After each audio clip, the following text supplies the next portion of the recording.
This program is designed to provide general information with regards to the subject matters covered. This information is given with the understanding that neither the hosts, guests, sponsors, or station are engaged in rendering any specific and personal, medical, financial, legal, counseling, professional service, or any advice. You should seek the services of competent professionals before applying or trying any suggested ideas.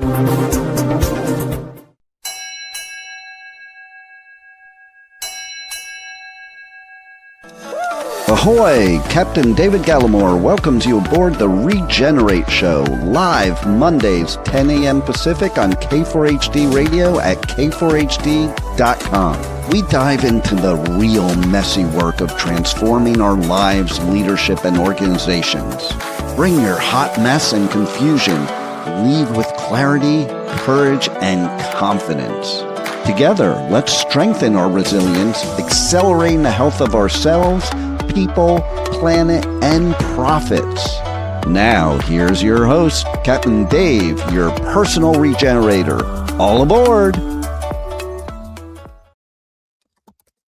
Welcome and happy Monday. I am so delighted to be here with you for episode 12. And the theme this week is living inside grief. How do you find a way to regenerate life when people you love most are suddenly gone? I think that my friend Chris Dietche from college, I can think of no better person to help us understand the different layers and the nuances and the challenges of living inside grief. Chris lost his beloved son, Diego, and a few short years later, his really funny, smart, and capable leader, wife, Anna.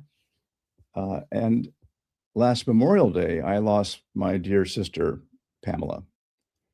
So we're going to explore, do we ever get over grief? But how do we learn instead to live inside it? So from the unexpected ways of loss and how it rewires our daily habits to coping strategies that quietly carry us forward. So I believe that there will be at least one takeaway. I invite you to take some notes and apply one idea from today's show. I know your time will be well spent. So our promise, if you haven't been here before, is to have some fun today, because when we're laughing, we're learning. And as heavy, deep, and real as a topic of grief is, there's a way to, I think, approach this with humility and lightness of being. Second, we want to leave you inspired. And finally, invite you to take that one idea that you could apply today in your life. Transformations happen here. So it's really a privilege to introduce my dear friend of several decades, Chris Dietche. I'll never forget, prior to freshman year at our college, I was in a bus sitting across the aisle from Chris on the way to the freshman conference, which was a way to kind of get introduced to college life and start to make new friends. And I'll never forget Chris's piercing blue eyes and just radiant smile and his curiosity. And I think it was probably a good hour trip in the bus. And I realized right then that I had found a dear friend. And we proceeded to entertain 300 plus freshmen with his piano and my piano. And I always was impressed with Chris's ability to improvise. So Chris, after college, explored the theater arts, very, very talented writer of theater as well as performer. We all know how challenging that can be. So he had to also explore day jobs like legal field, and then got involved in selling real estate. He earned his MBA in entrepreneurship from the University of Texas at Austin, where he met his beloved Anna. And they proceeded to DC, and he got involved in various nonprofit executive director roles, including the Connections Resource Center, Open Door Preschools, and Any Baby Can. He is most recently the Deputy Chief Travis County District Clerk. He's an executive manager of a large team and a whopping big budget. We all know that working in state and local government is not for the faint of heart. And he absolutely adores his, from a professional perspective, of course, his current leader. And I'm sure he'll go into a little bit of detail about that. So please, without any further ado, welcome Chris. Thanks, David. And just to update a couple of things, I met Anna in college, and then we went to DC, Washington, DC together. And then I dragged her down to Texas, where she had tried to escape earlier in her life, and ended up, we loved living in Austin, or at least I did, and she did the best she could. And I'm the chief deputy at the district clerk's office. My wonderful boss, Velva Price, is the elected official. And I was very pleased when she hired me 10 years ago, and we've worked well together serving the Travis County community. Thank you so much. I appreciate the corrections. Thank you. Keeping the record straight, like all good deputy clerks should. There you go. There you go. So we always like to start the show off with that. What's that one thing, Chris, that just truly lights you up, that you love to be or do?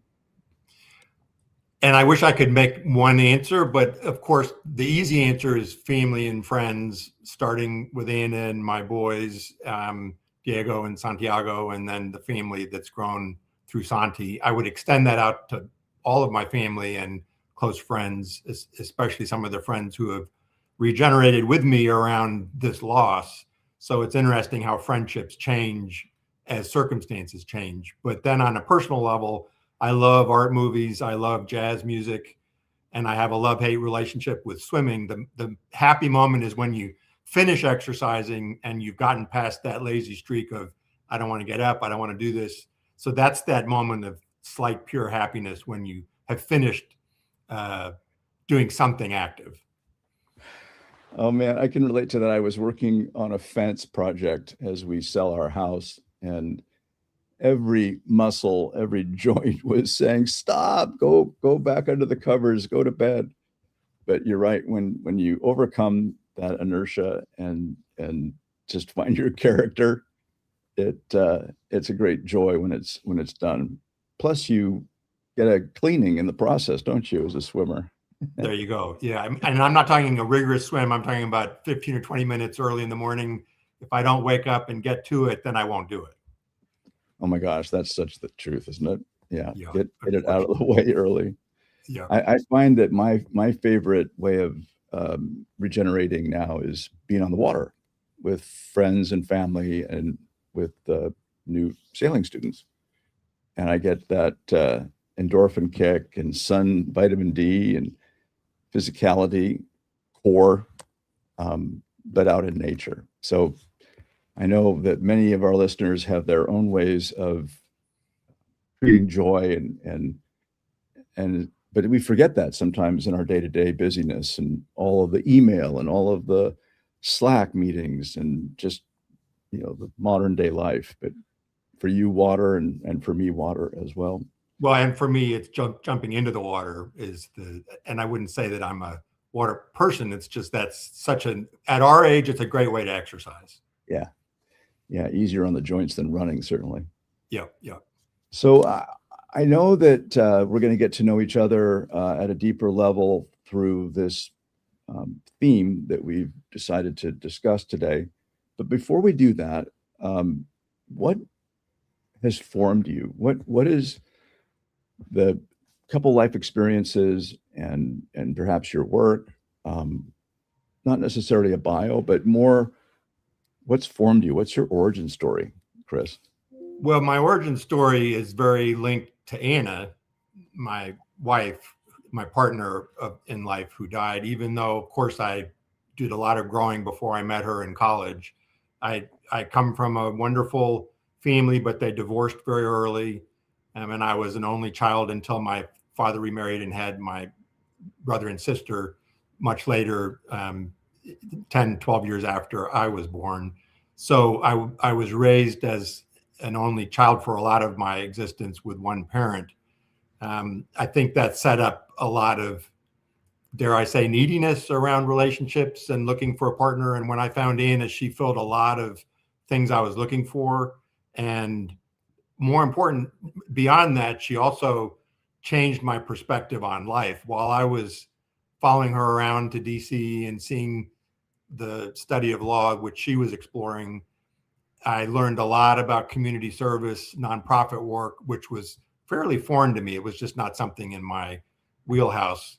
And so that key relationship, which is what I then lost a couple of years ago when she died, is what actually ties in both to the answer to your question, but also the topic of this discussion is, how do you take a life force, someone who not only was your partner, but became the family unit and raised children? What do you do at our stage of life when you lose that partner, which you might have thought, yeah, this could happen. You never think that it will happen. Yeah, I've been married now to Margaret, my friend, best friend, and soulmate and wife of 35 years. Still in training, as she will tell you. Make sure you use the words "yes, dear" as much as possible. That helped a lot. Oh, absolutely, absolutely. Whatever the question, just answer "yes, dear." It really works well. It's magic. Yeah, and I think she's also realized that, especially now in our 60s, it takes two brains to be effective, as we once had one brain in our 20s and 30s. So, yeah. And I would argue that a good marriage, you become your own entity as a couple. Yeah. And that's what's so wrenching for any of us that go through life and aren't the first one to die, which is inevitable for all of us as couples. It's very rare to have two people die within proximity time-wise of each other. So this is an inevitable thing that we just don't always face and know is going to happen, but unfortunately it does happen. Yeah. Well, that's maybe a great transition to our topic. And I really want to tip my hat, my virtual hat, to you, because I think you came up with a really, really helpful expression around living into grief. So we're gonna kind of tease that out, but I'd love to the extent that you're willing, Chris, speak about how things started to unfold, and with Anna and her health, and then her eventual passing, and what are some of the real challenges that you had to navigate, and then we can talk a little bit about what lessons you might have learned in that process. I wanted to start with Anna rather than Diego, Sure. because obviously we've been chatting about her the last few minutes, and it seems we want to honor her as much as possible. Well, the striking thing about Anna and her experience was she died from ovarian cancer and had a fairly textbook relationship with it, in the sense that they said, oh, the average expectancy is a year for the level of severity and unfortunately the late catch of it. And by the way, I would put a plug into any additional screening that can happen for women with cancer, which I think they're coming up with some new efforts, is something I would always hope that could be increased, because we as men have a lot of screening, and partly it's a cost issue, but in my mind, that's one thing I look back with regret, is that Anna and me and the medical professionals didn't screen things as early as we could have and should have. So her life with ovarian cancer was a year long. And the thing I would say that was so striking is she lived so fully. Any of our listeners who knew her know that she was just a life force, a wonderful, lovely person. And so what was shocking was to go through that caretaking year and be by her side and not realize that she really could be gone until the night she was gone. She lived life so fully that on the last day of her existence, she was spending it focused on her new grandbaby, who's one of the other things that drives me positively through life going forward. But she had time with her son, with Amanda, her daughter-in-law, with Esme, with me, and died that night after having had one of the most beautiful days she'd had in months, because she'd gotten back home to Austin. She was hoping to come home. Unfortunately, she wasn't able to get home. But so that in a nutshell is both the quick story of her death, but also an affirmation of an incredible life that actually made it difficult to transition from, because it made me miss her so much, which stays to this day. Yeah. And thank you for correcting the pronunciation of your wife. Oh no, she went with both pronunciations work. Anna. Okay, I remember the Anna, but I want to be honoring how you speak of her. I mostly did Anna, but I think Anna is probably what she would have preferred, but because I said Anna all the time, she put up with it. And one of my most famous pieces of writing is a lot of rhymes with the word banana and other things that she, I don't think she particularly liked, but her friends got to laugh at. Oh, that's great. Yeah.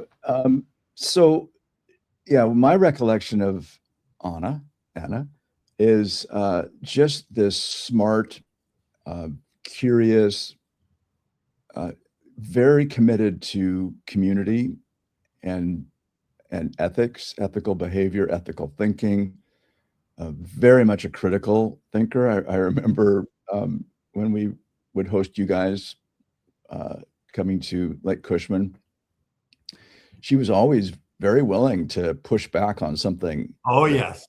That somebody said. Yes. And I love that about her, just a really thoughtful, powerful, curious woman.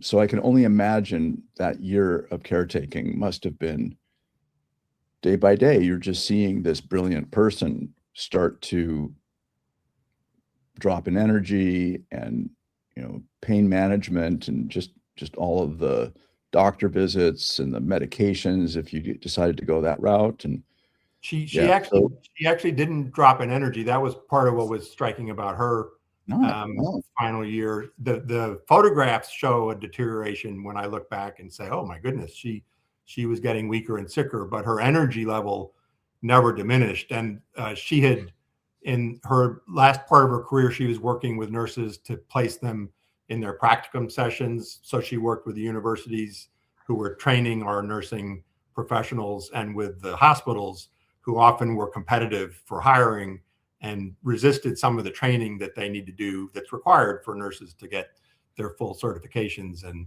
degrees. And what I'm leading up to is that even while she was being cared for, she was quizzing and talking to the nurses as fellow professionals and respecting and enjoying what they were doing and talking about their experience. We learned a lot about the struggles of nurses with the current medical approaches that a lot of hospitals are taking. So my point is, even in her year of being cared for, she was very alert to what was happening and learning around her. My other funny story about Anna is I had many a conversation where the dialogue basically went, Anna, are you sure you want to say that? I think it's great that you think these thoughts, but I really don't think you should say that to X person. And her response would be, Chris, are you trying to tell me not to say things, or are you trying to control what I'm saying? To which I would then say, oh no, I get it. You're going to say it. So fine, I'll brace myself for the result. The thing was, most of what she said was true.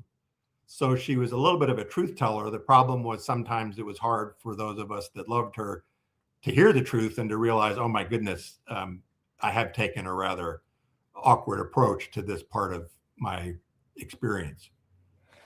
That is so my experience of her as well. And, just kind of taking a step time at a time for a sec, she's with us right now through stories that we tell. And I think that for our listeners, if you have somebody who's recently passed and you wonder, do I talk about them? Do I not talk about them? Is it too painful? How are others going to react? In my experience, the stories that we tell about our loved ones that have passed, they live on. And you talk about them because the alternative is to squelch what's bubbling inside of you in missing the people. Yeah. So talk a little bit about after her passing. What was that like? Were you rudderless? Did you just double down on work, which is typical of guys? What did you do next? Well, I think this is where it gets to some common themes that are worth this session and sharing and extending to other people's experiences, because what I found, and this was, I think, similar for a lot of my compatriots in grief groups. I've used grief groups quite a bit the last year. I didn't want to do it the first year, but I think there's an adrenaline or an over exaggeration of, I got to do this, I got to take care of this, I got to go to probate, I got to talk to all of her friends. For me, I got obsessed with her eulogy, which I personalized and tried to speak in her voice, which was fine, but it also was a little manic and frantic. Reminds me a little bit of my son Diego, in the sense of the energy that was overpowering any ability to grieve or sit with sadness. I had really good friends, Marie and Marty, come down. And at first I was annoyed because I didn't want to be distracted from writing the eulogy and focusing on that. But when they arrived, they were a huge relief to just have someone to sit with. Because the other thing that's an enormous factor immediately is, as for those of us that experience a good marriage, we are devastated when suddenly we're alone because we didn't choose to be alone. Doesn't mean marriage is easy or doesn't have its challenges, but we chose to be married, stay married, have children, and hoped to, in Anna, in my case, retire into activities together. We had spent a month in the San Francisco area where I got to work remotely, and that was going to be our pattern, was to ease into retirement with travel. I'm now talking a bit fast, but what I'm representing in talking fast is exactly how I felt after she died, which was somewhat frantic, shocked. It took about a year to really get to a status of not so much living day to day, but letting myself come back to grieving, which means sitting. And my best example is waking up in the morning, and I've had a moment where the sun hits my face and I'm flooded with grief and memories because of the vulnerability of waking up. But in my first year, I wouldn't have sort of sat with the sun and let myself just meditate on where I'm at, which is sad. So that's an introduction, but by extension, there are all sorts of ways that I think all of us instinctively get over preoccupied, at least us guys, especially with activity and things that we have to do to take care of things, to clean up the house, to sort the house, maybe to move, to switch cars, all this kind of BS. Yeah, there are so many pulls on your time upon the death of someone. I remember when my dad died in 2012, I was the executor of his estate. And like you said, there's all this communication and legal stuff. And it's easy, isn't it, to kind of get pulled into the busyness of all of those activities. And then, to your point, a year later, you are now really in the grief and the emotion. And, you just touch me very, very deeply when you talk about the sun rising and hitting your face, and and your lifetime partner is not beside you, and right, and the loneliness that creeps in or floods in, maybe is more apt. And what I would note about that is it's not something I had ever experienced before. So what's weird about losing our loved ones is that while it's deeply awful, there are new experiences that are not, it's not so much fulfilling. It's just, you got to go with the flow, in the sense of let the sun hit your face, let the emotions come, and sit with it instead of jumping up out of your chair and running to get coffee. Yeah, I think that self-respect, to really be attentive to the emotions, and as challenging as that is and painful at times, not to just escape it by being busy. Yes. Yeah.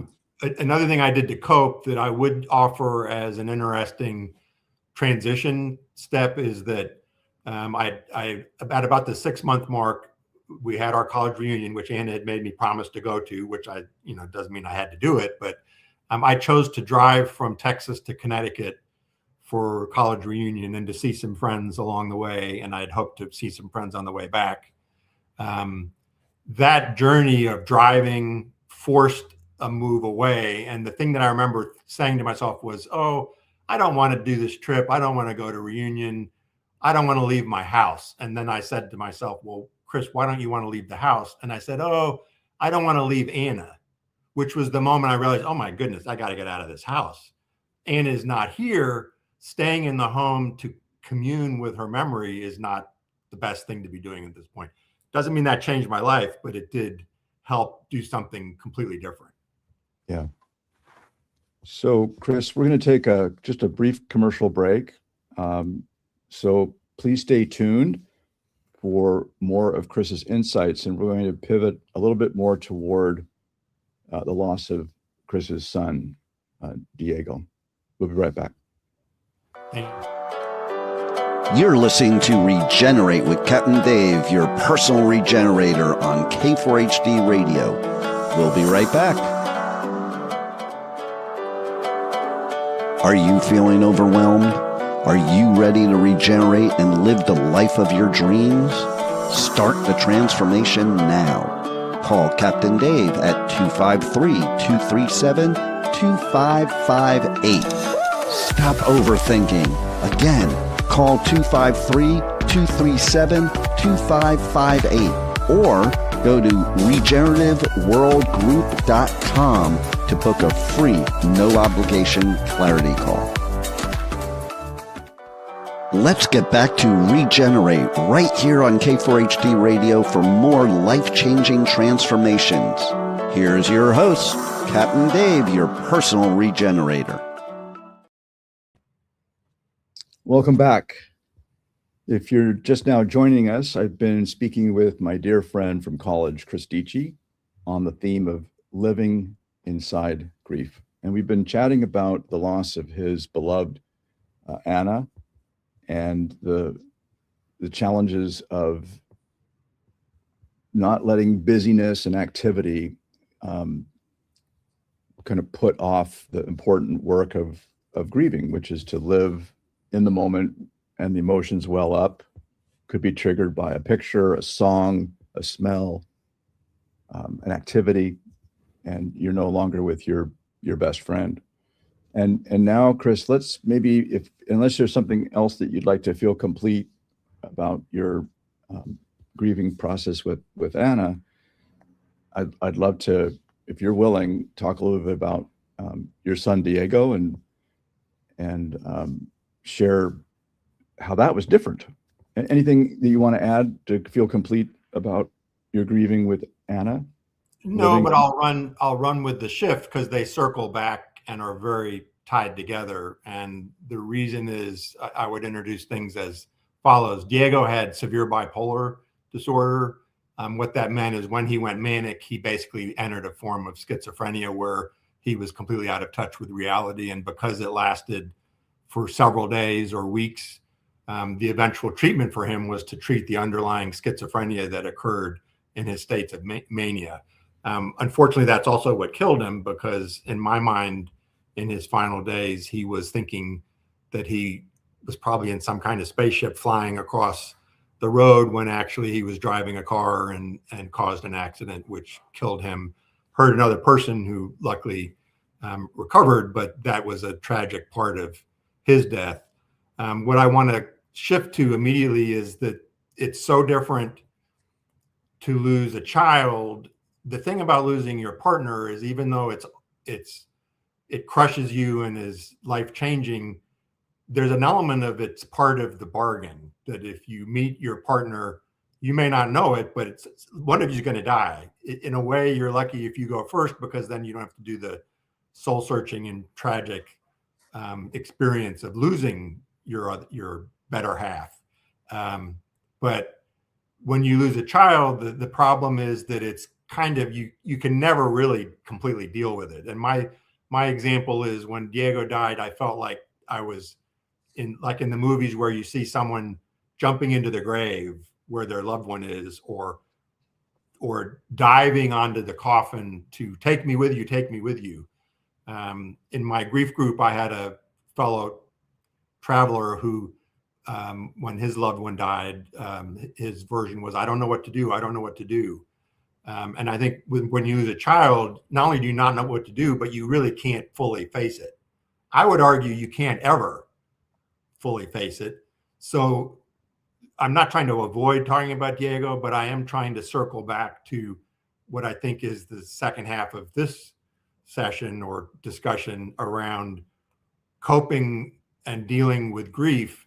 And in my mind, admitting that the loss of a child is much harder to sort of fathom or come to terms with. And I would argue part of what you do in that type of loss is you don't come to terms with it. My other example is I can't easily read Diego's journals, partly because of the chaos of them, but I go to try to read them and I usually immediately stop.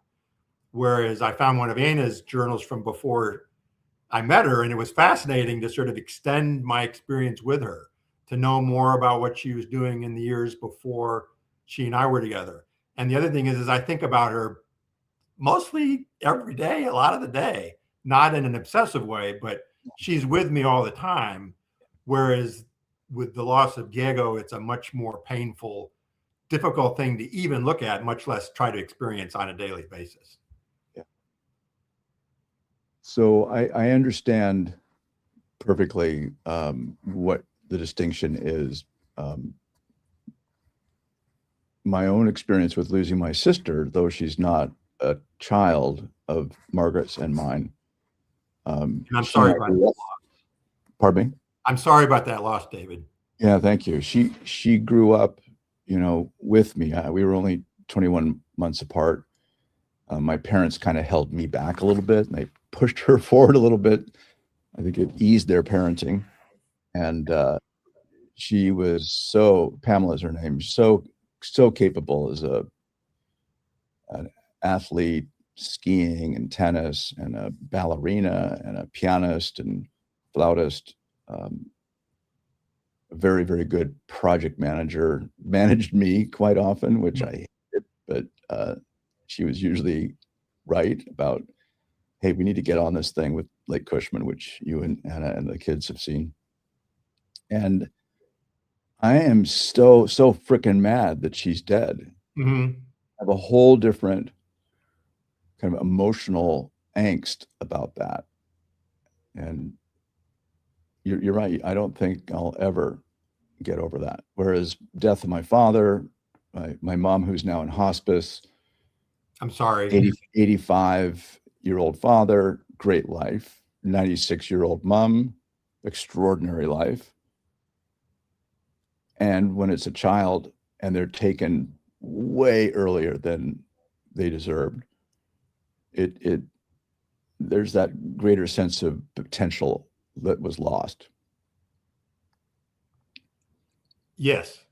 And then it all mixes up, because just as you said, a sister is closer to our age. So she's an older person, but not through her life. And same, Anna died too young, but it was a fuller life than what Diego had. Diego had a split life. Half of it was normally developing, half of it was in his adaptation to having severe bipolar disorder. So this is where it all gets quite complicated, but I also think how we cope with any forms of grief can be shareable and worthy of discussion, again, because most of us, unless we live a short life, are going to experience some really traumatic grief as we live. Yeah. So one of the things that just popped into my heart and mind, as you just said that last couple words, is both Diego and Anna want you to be happy. Do you believe that? Sure, but I also think that's too easy a starting point. So I would wonder where you're going with that. Yeah. So let me kind of expound on that idea that you mentioned that they're with you at all times. Some, Anna more than Diego. I understand that difference, and the journaling and the pain there, and I understand that difference. And the grieving process, I think, is maybe evolved over the millennia that human beings have been developing. Yeah. So sorry to interrupt, but here's where I would take it. The difficulty most of us face in my situation, which many of us, including you, will and have experienced, is the balance between, and now I'm going to talk broadly, but I think it's my main point. There's an instinct to collapse, to go into a hole, to not come out, to not leave your home. In the case of my trip, it was kind of, you got to get your butt out of this house because Anna's not here. So there's a pull downward. And the same thing when I grieve Diego, I avoid being pulled towards death because that's how it feels to think about. Yeah. And yet when I say I enjoy the light and contemplate grief and missing Anna and missing Diego, which sounds nice, but there's this weird balance between meditative, letting your feelings be there, and the hyperactivity of recovery, regenerating, which is your theme, David. The challenge is to find that, as you said in our notes ahead of this, the messy middle, where you're not passively sitting around not doing anything, but you're also not going crazy with too much activity. And that's to me the challenge for not just for grieving, but sort of making a most effective life as possible. And one of my examples is work and the idea of retirement. The challenge to me is, okay, I like working. It gives me structure. What is it I would be doing in retirement, which is a whole other can of worms, a whole other session on retirement. But I think here's what I was leading up to. My first instinct when I lost Anna in particular was to say yes to all my friends who invited me to do anything. Hey, you want to go out to dinner? Yes. Why? To get myself out of my house, and I had so much time alone. But the challenge is actually not, it doesn't stop there. The next step, I think, is to create my own activities and extend my current friends and family with, what do I do next? How do I translate the energy of a couple and a family into solo, to some extent, life? Obviously, I have a lot I channel into my remaining family with Santi and Amanda and Esme and a future grandchild. So all of that is exciting, and I would argue that's the sustaining part of Diego and Anna with me, is I channel them through the continuing family experience. But then the other challenge is, what does Chris Dietche want to do that's from his solo activities, still including Anna and Diego and all of those memories in family life, but what are the activities that become mine, which right now are work, music, art, movies, exercise, changing how I eat. But to some extent that has to regenerate. And by the way, I want to add one of the thoughts I came to around regenerating was the idea of recreating a forest where it's not just a natural growth of seeds planted, but the idea of regenerating is that you consciously take steps. And in this case, to replant a forest, you plant the seeds or the seedlings, you recreate that forest. There's an element of spiritual rebirth or regeneration of a loss. In the case of biology, a lost limb. All of that to me is the challenge of really trying to channel your theme, which is to regenerate, but within what you have experienced and know, and within a lot of sorrow. I love that reference to the forest.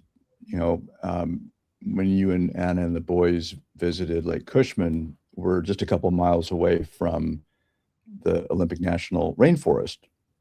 42 inches of rain in Seattle, 66 a year in Lake Cushman, and 300 plus in the Olympic Mountains in the Olympic rainforest.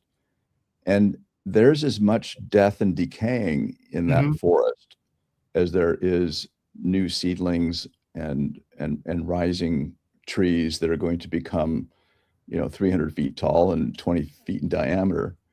And it takes that whole ecosystem, doesn't it, to create a thriving forest. And so what I'm hearing you say is you're finding your way forward to live a life that is meaningful for you and serves others while honoring Anna and Diego, and finding that balance is a day for day opportunity to mess up or to also find joy in the moment.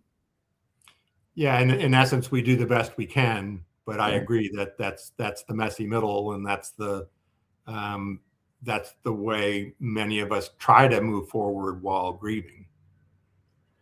So I wonder, Chris, given your, you know, struggles like I have with writing, um, I suspect that you've been journaling to help process.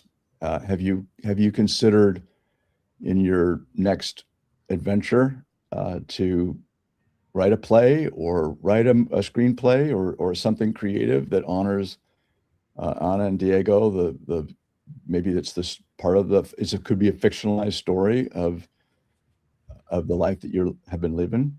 I love the idea. I don't know whether I will carry it out, and that's sort of the way I think we all need to consciously and practically look back on our dreams and goals. Um, for me, the theater arts are still the essence of who I am. I've used communication and writing skills in general management, and I've loved my career. I sometimes wonder why I didn't teach, because I think that might have been more directly linked to some of the things I loved. But what's neat is to take what we enjoy in our relationships and studies and find a version of it that still pays the bills. And likewise, I did nonprofit management for 20 years and loved that, really liked the direct impact on the community. Wasn't delivering the services. I was supporting the early education professionals that were delivering the services to families. I was the general manager. What fascinated me in switching to government work was it was equally vital in serving the community. Here, it's the support of the courts. Valve and I we aren't the judges, we aren't running the courtrooms directly, but our support is vast in serving more than 30 courts, setting up the juries, dealing with the public around what they need for filing various issues. We're doing protective orders, adoptions, criminal issues. We're getting the jury set up, is administering that. We do passports. So I'm putting a separate plug in for the importance of government work and community service, which I think has been getting some bad reputation the last few years, and is a vital, critical part of what all of us enjoy in our communities. Yeah, thank you for your service on many levels. And when I got to speak at one of your team meetings, it was clear to me, Chris, that you are a servant leader. You've created a safe and engaging environment in many ways. Your theater skills, your writing, your communication brilliance. It was Well, evident. and a lot of that was essentially from Anna. So that's where this all circles back. Is I was a lover of the theater arts for many reasons, but my career was driven by my wife. Yeah. Yeah. She was such a powerful role model, the power of service to others. And I suspect that being in service to others contributed in part to, grieving and realizing, okay, I'm going to channel, this sadness to be in service to help others that are going through their difficult times through the court system. Well, actually, for me, it's a life, and Anna did the same thing. Of if you love serving the community, then it's hard to be driven by other things. Yeah. Although another nice thing with government work is you actually can develop a retirement plan and retire with some funds coming in, which is not as easy to do in the nonprofit management world. So I'm losing my train of thought, except to say that for me, service was hard to let go of. And so it wasn't so much a grief shift as a family business. Yeah, that it's just part of your DNA, isn't it? Well, in connection with Anna. So again, that what this leads to, that's coming to a nice conclusion, is that's the challenge with moving forward. And you mentioned in your initial write-up my interest in online sales, which I still enjoy as a hobby, so that I can get great jazz and great art movies. But be that as it may, that was a capitalistic entrepreneurial side of me that I don't want to go back to, which is why I resisted bringing it into this conversation, because my work pleasure is in serving the community. Yeah. Well, and it's a busy time. You're just going through budgeting. I know how fraught that can be. So thank you, by the way, for taking about an hour out of an incredibly busy couple of weeks. You have a great show, and it's been a pleasure to join you. I'm so delighted. So we're needing to wind down. Sadly, time is never our friend. I wonder if there's something in your heart, something on your mind that you would love our listeners to know in terms of a lesson or hope, point to hope. Anything come to mind? I think I would throw out, I know we've talked broadly, but my sort of lessons from my last couple of years or several years in dealing with grief is that I do think there's a benefit to trying to say yes when people reach out to you. It's very hard to have them try to commiserate with you on what you've lost, because they don't usually understand how we feel. So there are a lot of awkward dialogues. But when someone says, "Can I bring you dinner?" or "Can I take you out for a walk?" if you're grieving, there's a real benefit to saying yes, because usually we have so much time alone because we've lost our partner or our child, that there's time available to sit and sulk and at the same time go out and enjoy dinner. Likewise, the benefit to exercise is that it changes your body in a way that gets you out of a certain day-to-day. And I'm also I've become a convert, thanks to my friend Dino Rohal, of intermittent fasting. And the plug on that is that breaking up the idea of always eating, which was my bad habit, and realizing that your body may be able to recoup a bit with several hours added of not having food in the stomach or the body. That to me is the essence of intermittent fasting, where you have a period of time where there's not a consumption of food going on in your system. And I've personally found that's taken care of some of the aches and pains of being 64. Those are my quick tidbits. Also, music helps. I would encourage people to listen to jazz. If you want to start in a jazz mode, try Coltrane's Meditations and Keith Jarrett's Cone concerts. And then with art movies, a lot of times I find watching devastating family moments is actually cathartic, in the sense of knowing what other people are experiencing and sort of reflecting on your own journey. Those are such valuable tips. And, my addition to the cause would be the Stoics have an expression, memento mori, remember death. Mm-hmm. Not in terms of a morbid day-to-day thought, but more to celebrate the day that we have right now, without regret of the past and not worry about the future, but to be truly present, because you just never know what's ticking inside you, and you could be gone at any time. So memento mori, remember death, and live life very good fully as you are. You're such a great role model for me, Chris. I'm so grateful that you're in my life, and thank you for being so authentic and vulnerable in sharing not only the stories, but also the lessons learned. Thanks for the invite, David. It's been a pleasure. So for our next port of call, we're going to be talking about leadership with my sensei and also dear friend, Dr. Frank Wagner. So please join us for episode 13 next Monday at 10 a.m. Pacific, 1 p.m. Eastern, and 6 p.m. CET on k4hd.com.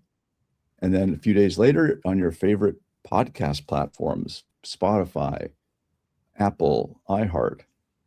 Thank you so much for investing your valuable time with us. And on behalf of Chris Dietche, Rebel Medler, our producer, and our entire Talk4 Media team, please stay healthy, stay safe.